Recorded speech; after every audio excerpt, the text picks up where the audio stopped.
It's like there's a triangle of hierarchy. There's the multiple, and then we have goals and purposes, and that brings you closer and closer to what's at the top, and what's at the top is called God. And then at the same time, there's an involution, and that's epitomized in my reading of Jesus washing the feet of his disciples prior to being killed. The top is also supposed to serve what's below. So is that the way that you see it? Yeah, that's it. I think that's absolutely right. The story of Jesus washing his disciples' feet is one of the best stories to understand the Christian vision of hierarchy that you can find, because Jesus is the master, right? He's the head. And the disciples are something like the body, and they serve the head normally, right?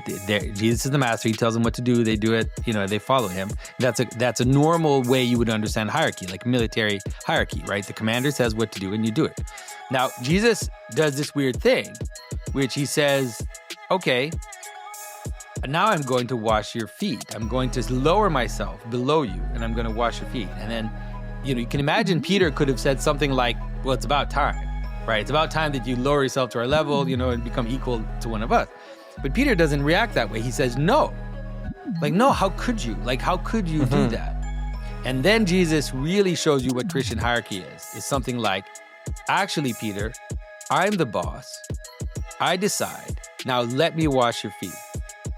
It's a beautiful vision of hierarchy, which is that I think Christianity, although there's some radical versions of Christianity that try to make everything equal, I think traditional Christianity has hierarchy, but understands that the top has to give itself to that which it serves. And you can understand it, by the way, it's not just, it is in some ways a theory of identity. It's not just a social interaction, which is that you notice, for example, that all things that have identities are embedded in a hierarchy of identities, right? All things that can be something are also a part of something else.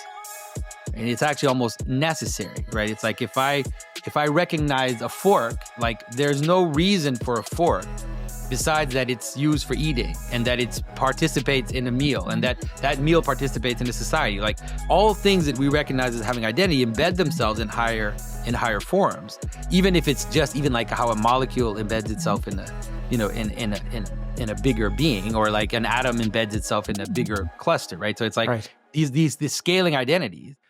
And I think the mystery that is being shown in this vision of love is that identity is kenotic. Identity is a self-emptying.